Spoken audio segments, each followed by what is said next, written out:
మిత్రులందరికీ నమస్కారం.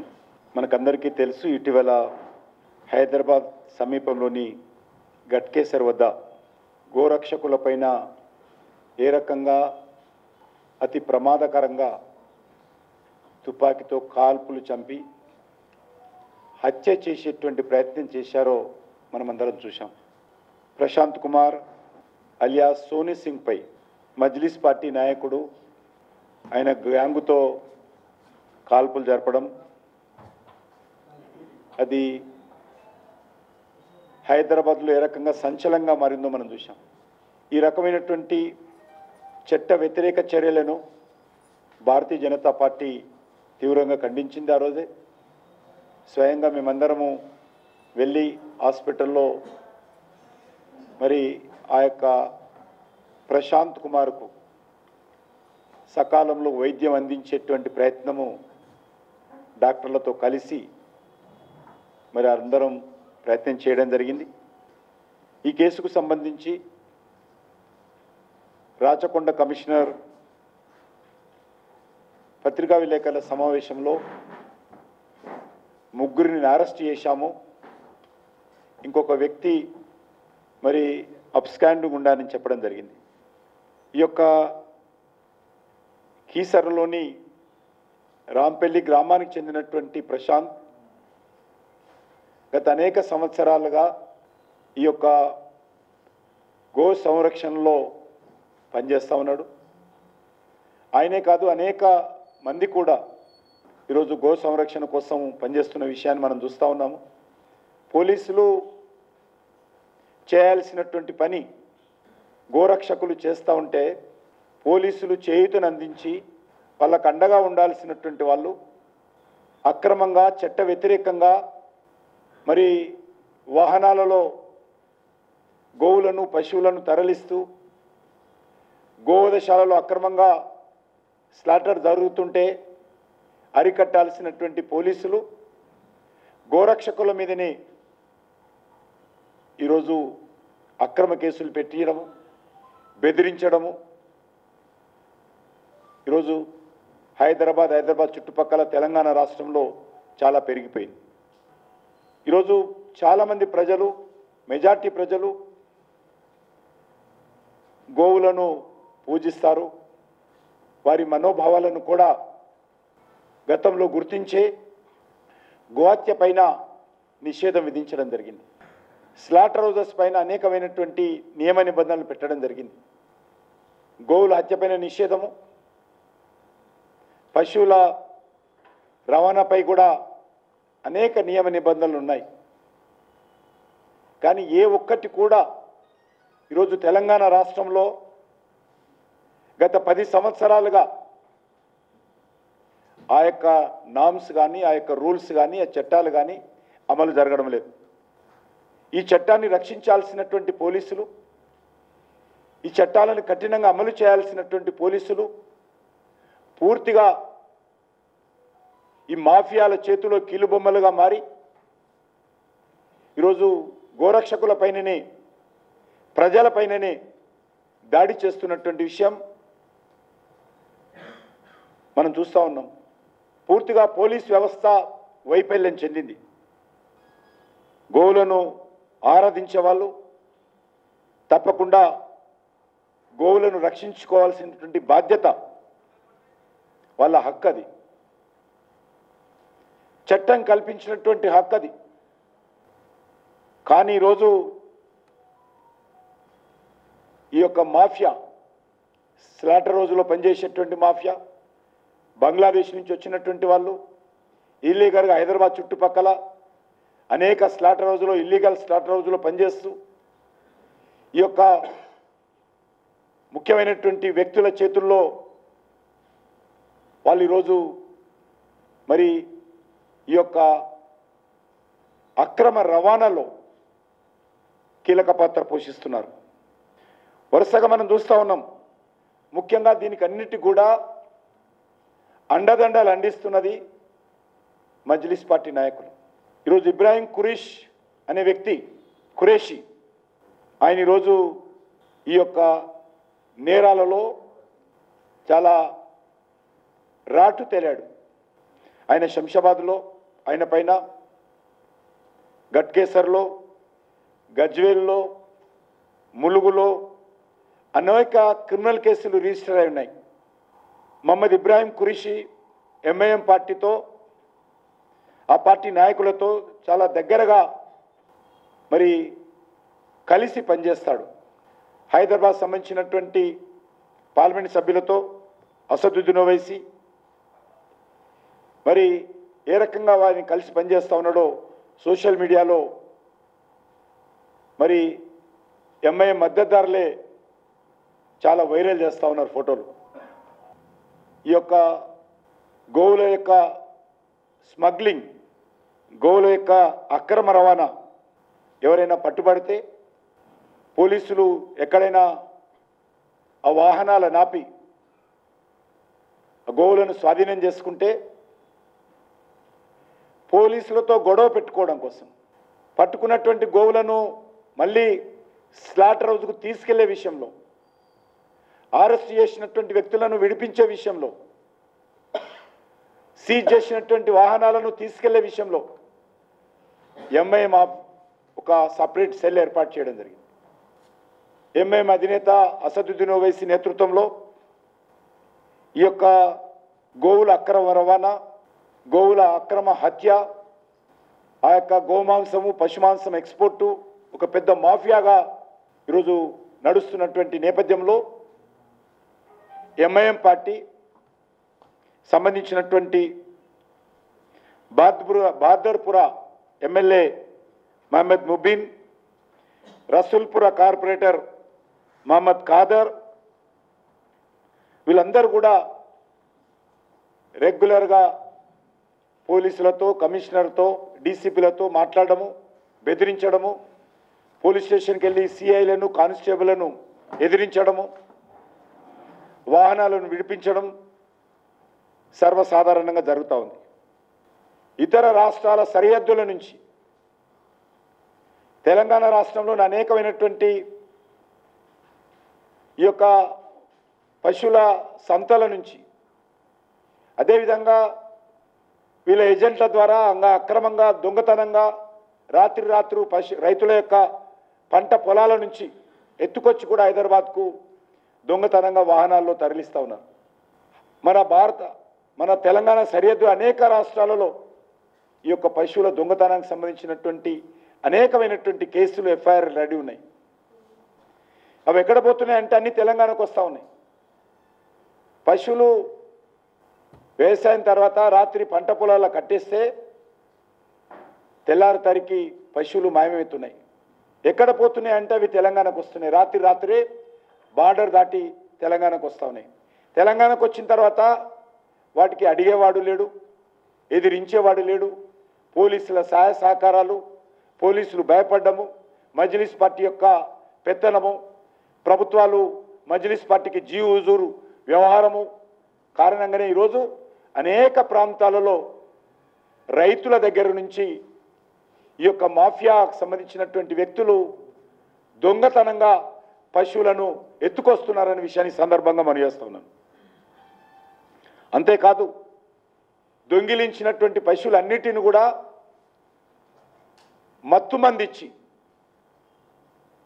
వాహనాలలో ఒకదానిపైన వరుసగా పేర్చి దానిపైన మళ్ళీ చెక్కగొట్టి ఇంకేదో కొన్ని కట్టెలు పెట్టో, ఇంకేదో వస్తువులు పెట్టో, ఏదో సినిమాలో చూపించినట్టు కింద అంతా కూడా మత్తుమందించినటువంటి పశువులు ఉంటాయి, పైన వేరే వస్తువులు పెడతారు. నేరుగా పశువులు కనిపిస్తేనే దిక్కులేదు. ఈరోజు నేరుగా పశువులు కనిపించే విధంగా రవాణా చేస్తుంటే గోరక్షకులు పట్టుకుంటేనే ఈరోజు దిక్కులేదు ఈడ తెలంగాణలో. కానీ దానికి తోడు కింద మత్తుమందించినటువంటి పశువులు, పైన ఇంకేదో ట్రాన్స్పోర్ట్ చేస్తున్నట్టుగా ఈ మాఫియా ఈరోజు తెలంగాణలో తయారైందనే విషయాన్ని ఈ సందర్భంగా మనం చేస్తున్నాను. ఇటీవల అనేక ప్రాంతాలలో నిర్మల్, బైన్సాలో కూడా అక్కడ స్థానిక ప్రజల ఒత్తిడి మేరకు కొన్ని కేసులు రిజిస్ట్రేషన్ అయ్యాయి. భువనగిరిలో కూడా పైన చెక్కగొట్టి ఏదో వస్తువులు పెట్టే 33 ఆవులను ఆ రకంగా మత్తుమందించి తీసుకొస్తుంటే పట్టుకున్న విషయాన్ని కూడా ఈ సందర్భంగా మనం చేస్తున్నాను. ఆంధ్ర రాష్ట్రం నుంచి కూడా ఈ రకంగా అక్రమంగా దొంగతనంగా పశువులను రాత్రికి రాత్రి మరి సరిహద్దులు దాటి తెలంగాణ రాష్ట్రానికి తీసుకొస్తున్నారు. కొన్ని ప్రాంతాల్లో పోలీసులు ధైర్యం చేసి చట్టం ప్రకారము చర్యలు తీసుకుంటే వెంటనే ఉన్నతాధికారుల ఫోన్లు, మజ్లిస్ నాయకుల ఒత్తిడి, మజ్లిస్ నాయకుల దౌర్జన్యం కారణంగా ఈరోజు మరి పరిస్థితి ఏ రకంగా వచ్చిందంటే గట్కేసర్లో తుపాకులతో కాల్చే పరిస్థితి వచ్చింది. ఎంతకు బరి తెగించారో ఈరోజు ఈ యొక్క అక్రమ రవాణాకు సంబంధించినటువంటి మాఫియా ఈరోజు మనకు కళ్ళ ముందు కనిపిస్తూ ఉంది. ఇదే ఇబ్రాహీం ఖురేషీ ఛత్తీస్గఢ్లో కూడా అనేక పోలీస్ స్టేషన్లో కేసులు నమోదయ్యాయి. ఆయనను కొన్నిసార్లు అరెస్ట్ చేయడం కూడా జరిగింది. అరెస్ట్ చేసి బయటకు వస్తే మన హైదరాబాద్లో ఆయన పెద్ద హీరోలాగా ఈరోజు ఆయనను ఎయిర్పోర్ట్ నుంచి పెద్ద ఊరేగింపుగా తీసుకుపోయినటువంటి పరిస్థితి మజ్లిస్ పార్టీ వివరించింది. ఆ ఎఫ్ఐఆర్ కూడా ఛత్తీస్గఢ్ ఎఫ్ఐఆర్ కూడా నా దగ్గర ఉన్నాయి. ఈరోజు మెజార్టీ ప్రజల సెంటిమెంట్ హర్ట్ చేసే విధంగా లేక ఏ వర్గం వారి యొక్క సెంటిమెంట్ సరిగా హర్ట్ చేసే విధంగా వివరించడం ఏదైతున్నదో ఇది చట్ట వ్యతిరేకమైన విషయాన్ని నేను ఈ సందర్భంగా మనవిచేస్తా ఉన్నాను. మనకు తెలుసు ఈరోజు అనేక సార్లు ఇబ్రాహీం ఖురేషీ అసదుద్దీన్ ఓవైసీతో కలిసి అనేక కార్యక్రమాల్లో పాల్గొన్నారు. అదేవిధంగా ఒక కాంగ్రెస్ పార్టీ మజ్లిస్ పార్టీయే కాదు, బీఆర్ఎస్ పార్టీ కూడా ఈ యొక్క స్లాటర్ హౌజులలో ఇల్లీగల్ స్లాటరింగ్లో ప్రముఖ పాత్ర పోషిస్తూ ఉంది.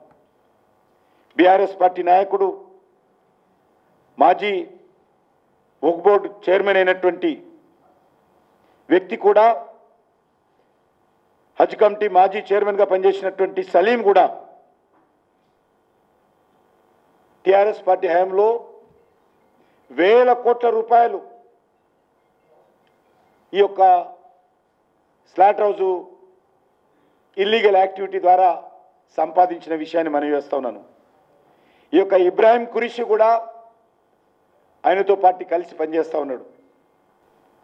ఇప్పుడు ఆ మహమ్మద్ సలీం ఎవరైతే ఉన్నారో బీఆర్ఎస్ నాయకుడు ఈరోజు కూడా జూబ్లీహిల్స్ ఎన్నికల ప్రచారం చేస్తూ ఉన్నాడు.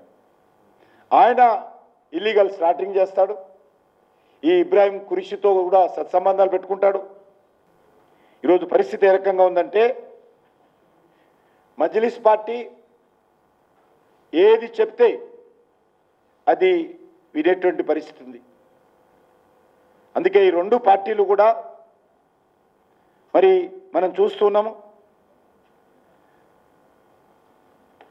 ఈ యొక్క కాంగ్రెస్ పార్టీ, మజ్లిస్ పార్టీ, ఈ రెండు పార్టీలు అంతకుముందు బీఆర్ఎస్ పార్టీ కారణంగా తెలంగాణ రాష్ట్రంలో చాలా పెద్ద ఎత్తున ప్రతి నెల వేలాది గోవులు హత్యకు గురవుతున్నటువంటి విషయాన్ని నేను ఈ సందర్భంగా మనవిచేస్తా ఉన్నాను. ఈరోజు మనం చూస్తూ ఉన్నాం ఈ యొక్క తెలంగాణకు మహారాష్ట్ర, మధ్యప్రదేశ్, ఛత్తీస్గఢ్ నుంచి దొంగతనంగా రాత్రికి రాత్రి బార్డర్ దాటించి ఈ యొక్క అక్రమ రవాణా యాక్టివిటీలో ఇబ్రాహీం ఖురేషీకి కీలక పాత్ర పోషిస్తూ ఉన్నాడు. ఆయన చాలా పెద్ద ఎత్తున మాఫియాను నడిపిస్తూ ఉన్నాడు. ఆయన ఇటీవల ఉపయోగించినటువంటి రివాల్వర్ కూడా ఇల్లీగల్గా ఛత్తీస్గఢ్ నుంచి పొందాడు. అంతేకాకుండా ఈ యొక్క పశువులను అడవుల్లో కొన్ని స్లాటర్ హౌజెస్ కూడా వీళ్ళు నిర్వహిస్తూ ఉన్నారు. తెలంగాణలో ఫారెస్ట్ ఏరియాలో, హైదరాబాద్లో అనేక ప్రాంతాలలో ఈ యొక్క ఇల్లీగల్ స్లాటర్ హౌజ్ నడుస్తూ ఉన్నాయి.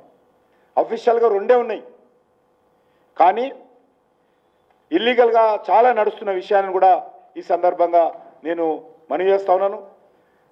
జిహెచ్ఎంసీ పరిధిలో ఒకటి న్యూ బోయిగూడలో, ఒకటి గోల్నాకలో ఉంది.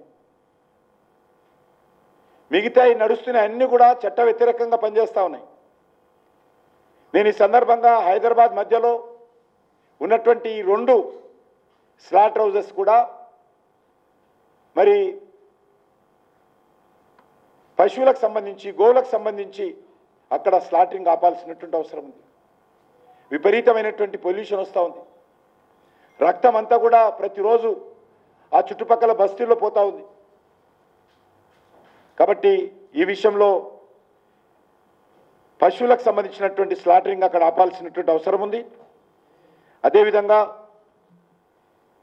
కేంద్ర ప్రభుత్వము, రాష్ట్ర ప్రభుత్వము అనేక రకాల చట్టాలు చేయడం జరిగింది. వాటన్నిటిని కూడా అమలు జరిగే విధంగా చూడాల్సినటువంటి బాధ్యత ఈ రాష్ట్ర ప్రభుత్వం మీద ఉన్నది. దానిపైన కూడా ఏ రకమైనటువంటి చర్యలు ఈ ప్రభుత్వం తీసుకోవడం లేదు. నేను గతంలో రాష్ట్ర ప్రభుత్వానికి ఒక 39 స్లాటర్ హౌజెస్ ఏవైతే ఇల్లీగల్ ఉన్నాయో వాటన్నిటిని కూడా నేను రాష్ట్ర ప్రభుత్వానికి ఉత్తర్వులు రాశాను. 39 స్లాటర్ హౌజెస్ ఇప్పుడు ఇందులో ఎన్ని పనిచేస్తూ ఉన్నాయి, ఎన్ని మూసేశారో రాష్ట్ర ప్రభుత్వం చెప్పాలి, ఎన్నిటి మీద చర్య తీసుకున్నారో చెప్పాలి. చాలా వివరాలతో నేను ఈ స్లాటర్ హౌజెస్ సంబంధించినటువంటి డాటా రాష్ట్ర ప్రభుత్వానికి, ముఖ్యమంత్రి గారికి, చీఫ్ సెక్రటరీ గారికి గతంలో రాయడం జరిగింది. వీటిపైన కఠినంగా చర్యలు తీసుకోవాల్సినటువంటి అవసరం ఉందనే విషయాన్ని ఈ సందర్భంగా మనవి చేస్తున్నాను. ఎందుకంటే ఈ రాష్ట్రంలో పూర్తిగా ఇంతకుముందు చెప్పినట్టు మజ్లిస్ పార్టీ నాయకులు ఈ వ్యాపారం వెనుక ఉన్నారు. ఇబ్రాహిం ఖురేషీ లాంటి వ్యక్తులను ప్రోత్సహిస్తూ మరి ఎంఐ ఆఫీసు నుంచి సపరేట్గా ఎక్కడ చిన్న అరెస్ట్ జరిగినా, ఎవరైనా గోరక్షకులు లారీలే నాపినా, అక్రమ రవాణా నాపినా వెంటనే ఎంఐఎంకి సంబంధించినటువంటి మాఫియా లీడర్స్ అందరూ కూడా అక్కడ దిగుతారు. ఇది దేనికి సంకేతం అని అడుగుతా ఉన్నాను. ఈ రకంగా ఒక వర్గం వారి మనోభావాలను దెబ్బతీసేటువంటి అధికారము, కించపరిచేటువంటి అధికారము, చట్టాన్ని ఉల్లంఘించేటువంటి అధికారము మజ్లిస్ పార్టీకి ఎవరిచ్చారని అడుగుతా ఉన్నాను. ఎందుకు ఈరోజు కాంగ్రెస్ పార్టీ, బీఆర్ఎస్ పార్టీ మౌనంగా ఉందో చెప్పాల్సినటువంటి అవసరం ఉంది. తుపాకులతోటి కాల్చే పరిస్థితి వచ్చిందంటే ఈరోజు పరిస్థితి ఎంత తీవ్రంగా ఉందో అర్థం చేసుకోవచ్చు. ఏ రకంగా ఈ ప్రభుత్వము మజ్లిస్ పార్టీ కనిసైగల్లో పనిచేస్తూ ఉందో అర్థం చేసుకోవచ్చు. ఈరోజు పూర్తిగా కాంగ్రెస్ పార్టీ ప్రభుత్వం, ఇప్పుడు గతంలో బీఆర్ఎస్ ప్రభుత్వం మజ్లిస్ పార్టీ కనిసైగల్లో పనిచేస్తూ ఉన్నాయి. ఈ 2 ప్రభుత్వాల నేతృత్వంలో ఆడిందే ఆటగా, పాడిందే పాటగా మజ్లిస్ పార్టీ వ్యవహారం చేస్తూ ఉంది. తెలంగాణకు, దేశానికి పట్టినటువంటి చీడ పురుగు మజ్లిస్ పార్టీ అని సందర్భంగా మనం చేస్తున్నాం. మనకు స్వాతంత్రం రాకముందు నుంచి కూడా, నిజాం టైం నుంచి కూడా మనకు ఈ యొక్క మజ్లిస్ పార్టీ, నాటి రజాకారులు ఆనాడు పెట్టినటువంటి పార్టీ మరి ఈరోజు వరకు కూడా హిందువుల మనోభావాలతో చెలగాట మాట ఏదైతున్నదో మంచిది కాదనే విషయాన్ని ఈ సందర్భంగా నేను మనవి చేస్తున్నాను. మజ్లిస్ పార్టీ హైదరాబాద్ నగరంలో ఒక రాజ్యాంగేతర శక్తిగా ఎదుగుతూ ఉంది. మజ్లిస్ పార్టీ ఆదేశాలను ఈ 2 పార్టీలు మరి ఈరోజు జీవుజూర్ అంటూ అమలు చేస్తున్నటువంటి పరిస్థితి ఉన్నది. ఒకప్పుడు పాత బస్తీకి, ఒక అసెంబ్లీకే పరిమితమైనటువంటి ఎంఐఎం పార్టీ ఈరోజు తెలంగాణ దేశమంతా విస్తరించేటువంటి పరిస్థితి వచ్చింది. గతంలో బీఆర్ఎస్ పార్టీ 10 సంవత్సరాల అధికారంలో ఉంటే కేసీఆర్ ఏ రకంగా మజ్లిస్ పార్టీని పోషించాడో, పొగిడాడో మనం చూసాం. నేను విమానం తీసుకొని నేను అసదుద్దీన్ ఓవైసీ దేశమంతా తిరుగుతాం, బీజేపీకి వ్యతిరేకంగా దేశ ప్రజలను సంఘటితం చేస్తామన్నాడు. పాపం ఆయన పోయి ఫామ్ హౌస్లో ఉన్నాడు. ఇప్పుడు మరి ఈరోజు కేసీఆర్ బాధ్యత రాహుల్ గాంధీ, రేవంత్ రెడ్డి తీసుకున్నట్టుగా కనిపిస్తున్నది. ఇప్పుడు జూబ్లీహిల్స్ ఎన్నికల్లో కూడా 2014లో మజ్లిస్ నుంచి పోటీ చేసినటువంటి అభ్యర్థిని ఈరోజు రంగంలోకి దింపారు. నాకు తెలిసినంత వరకు కాంగ్రెస్ పార్టీ అభ్యర్థిగా ఎవరుండాలనేటువంటి విషయము గాంధీ భవన్లో నిర్ణయం కాలే, ఆల్ ఇండియా కాంగ్రెస్ పార్టీ ఆఫీసులో నిర్ణయం కాలే, దారుసలాంలో నిర్ణయం జరిగింది. అందుకే ఈరోజు ఎంఐఎం పార్టీ నాయకులందరూ కూడా విస్తృతంగా ప్రచారం చేస్తూ ఉన్నారు. మజ్లిస్ పార్టీ ఆదేశాలతో సైనికులకు సంబంధించినటువంటి భూమి, మిలిటరీకి సంబంధించినటువంటి భూమి కబ్రస్థాన్లో కేటాయించారు. నోటిఫికేషన్ వచ్చిన రోజే, ఎలక్షన్ నోటిఫికేషన్ వచ్చిన రోజు ఎర్రగడ్డలో కూడా ఖాళీల మధ్య, బస్తీల మధ్య, అపార్ట్మెంట్ల మధ్య ఇల్లీగల్గా బలవంతంగా అక్కడ కూడా మరి కబ్రస్థాన్కి ఇవ్వడం జరిగింది. బీఆర్ఎస్ను గద్దెదింపిన తర్వాత మజ్లిస్ పార్టీ ఈరోజు కాంగ్రెస్ పక్కన చేరింది. ఈరోజు ఎంత పరిస్థితి ఉందంటే మజ్లిస్ పార్టీ ఏది చెప్తే అది చేయడానికి రెండు పార్టీలు పోటీలు పడతా ఉన్నాయి. ఈ రెండు పార్టీలు కూడా ఓటు బ్యాంకు రాజకీయాలను, అఫీజ్మెంట్ పాలసీ, బుజ్జగింపు రాజకీయాలను పెంచి పోషిస్తున్న విషయాన్ని ఈ సందర్భంగా మనవేస్తా ఉన్నాను. ఈరోజు కాంగ్రెస్ పార్టీ ముసుగులో మజ్లిస్ పార్టీ జూబ్లీ హిల్స్లో పోటీ చేస్తూ ఉంది. అందుకే అనేక రకాలుగా కొత్తగా వార్తలు వింటున్నాను. మొన్న 2 సంవత్సరాల క్రితం, అంటే 18 నెలల క్రితము జూబ్లీ హిల్స్లో కాంగ్రెస్ పార్టీ అభ్యర్థిగా పోటీ చేసినటువంటి వ్యక్తిని, ఎమ్మెల్యే కాదు, ఎమ్మెల్సీ కాదు, ఆ నియోజకవర్గానికి సంబంధించినటువంటి పోటీ చేసినటువంటి వ్యక్తిని ఎలక్షన్స్ జరుగుతుంటే, మరో వారంలో పోలింగ్ జరుగుతుండగా మరి ఏ రకంగా గతంలో ఓడిపోయినటువంటి అభ్యర్థిని మంత్రిగా చేస్తున్నారో, ఎవరి కోసం మంత్రిగా చేస్తున్నారో, ఎవరిని ఉద్ధరించడం కోసం మంత్రిగా చేస్తూ ఉన్నారో, ఎవరు లబ్ధి పొందడం కోసం మంత్రిగా చేస్తూ ఉన్నారో, ఎవరికి మేలు చేయడం కోసం మంత్రిగా చేస్తూ ఉన్నారో 2 సంవత్సరాలుగా ఎందుకు చేయలేదు? మీకు మైనార్టీల ప్రేమేమి ఉంటే ఎందుకు 2 సంవత్సరాలుగా మంత్రి చేయలేదు? ఎన్నికలకు ముందు జ్ఞాపకం వచ్చిందా? ఈరోజు కాంగ్రెస్ పార్టీ చెప్పాలి. తెలంగాణ ప్రజలు కూడా అర్థం చేసుకోవాల్సిన అవసరం ఉంది. ఓట్ల కోసం ఏ రకంగా కాంగ్రెస్ పార్టీ కక్కుర్తి పడతా ఉందో, ఏ రకంగా విన్యాసాలు చేస్తూ ఉందో, కబ్రస్థాన్ల భూమి పేరు మీద, మంత్రి పదవుల పేరు మీద, మజ్లిస్ పార్టీని బుజ్జగించేటువంటి వ్యవస్థలో ఏ రకంగా కాంగ్రెస్ పార్టీ మరి ఈరోజు వ్యవహరిస్తుందో తెలంగాణ ప్రజలు అర్థం చేసుకోవాల్సిందే కనిపిస్తా ఉన్నాను. ఓవైసీ కానీ మజ్లిస్ పార్టీ ఎమ్మెల్యేలు కనిపిస్తే ఈ రెండు పార్టీలు వంగి వంగి సలాంలు కొడుతున్నటువంటి పరిస్థితి కనిపిస్తాం.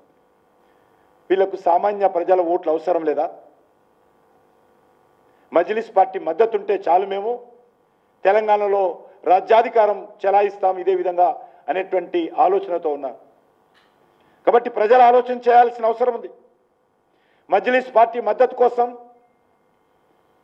కుహాన లౌకికవాదంతో, బుజ్జగింపు రాజకీయాలతో ఎంతకైనా ఈరోజు కాంగ్రెస్ పార్టీ, బీఆర్ఎస్ పార్టీ తెగించే విధంగా వ్యవహారం చేస్తున్నాయి.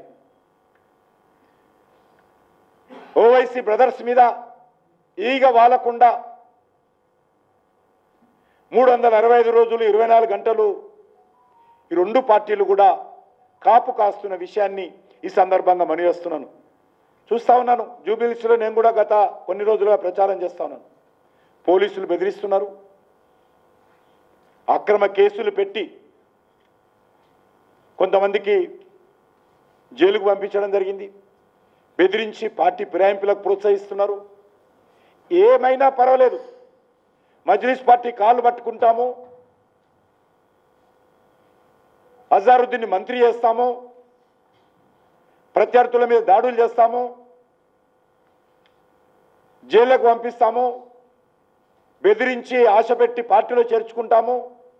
కానీ జూబ్లీ హిల్స్ గెలవాలి అనేటువంటి ఒక దుర్మార్గపు ఆలోచనతో కాంగ్రెస్ పార్టీ వివరించడం ఏదైతున్నదో ఈరోజు ప్రజలు అర్థం చేసుకోవాల్సిన అవసరం ఉందని మనవి చేస్తున్నాను. మంత్రులకు ఒక్కొక్క డివిజన్కు మంత్రులను పెట్టి, మంత్రుల పనేంటి? ప్రజల మధ్యలో ప్రచారం కాదు, ఎవడు ఏ పార్టీలో ఉన్నాడు, ఏ పార్టీలో ఏ రకంగా బెదిరించాలి, ఎవడు కాంగ్రెస్ పార్టీని వ్యతిరేకిస్తున్నాడు, వాడిని ఏ రకంగా బెదిరించి పోలీసులను పంపించి పిలిపించుకోవాలి, ఎవరికి డబ్బులు ఇవ్వాలి, ఎవరికి ఆశలు పెట్టాలి అనే విధంగా గత 4-5 రోజులుగా ఎన్నికల డ్రామా స్టార్ట్ అయిందనే విషయాన్ని సందర్భంగా మనం చేస్తున్నాను. కాంగ్రెస్ పార్టీకి అర్థమైంది, బీఆర్ఎస్ పార్టీకి అర్థమైంది. ఈరోజు భారతీయ జనతా పార్టీ ప్రచారం ప్రారంభమైన తర్వాత వాళ్ళు అనుకుంటున్నారు మేము సర్వే చేయించుకుంటున్నాము, సర్వేలో చాలా తక్కువగా ఉంది, మాకే ఎక్కువగా ఉందని ఇద్దరు 2 పార్టీలు జబ్బలు తరుచుకుంటున్నారు. కానీ ఖచ్చితంగా ఏదైతే దుబ్బాకలో జరిగిందో, ఏదైతే హుజూరాబాద్లో జరిగిందో, ఏదైతే మహబూబ్ నగర్లో జరిగిందో, అదే ఇక్కడ ఈ ఉప ఎన్నికలో జరిగిందో, అదే ఇక్కడ మరి మళ్ళీ కనిపిస్తుందనే విషయాన్ని ఈ సందర్భంగా నేను మనవి చేస్తా ఉన్నాను. ఖచ్చితంగా రానున్న రోజుల్లో భారతీయ జనతా పార్టీ పోలీసులకు విజ్ఞప్తి చేస్తూ ఉన్నాము, గోరక్షకుల మీద దాడి జరిగితే మీరు అక్రమ కేసులు పెట్టినా, ఈ మాఫియా దాడులు జరిగినా దానికి బాధ్యత పోలీసులది, రాష్ట్ర ప్రభుత్వానిది. దానికి పూర్తి పర్యవసానం మీరే బాధ్యత వహించాల్సి ఉంటుందనే విషయాన్ని సందర్భంగా మనవేస్తున్నాను. తుపాకుల దాకా దిగిందంటే మరి పరిస్థితి ఏ రకంగా దాపురించిందో, మరి చాలా ప్రమాదకరమైనటువంటి పరిస్థితుల్లో తెలంగాణలో ప్రభుత్వ వ్యవస్థ కనిపిస్తుందనే విషయాన్ని ఈ సందర్భంగా మనవేస్తూ సెలవు తీసుకుంటున్నాను.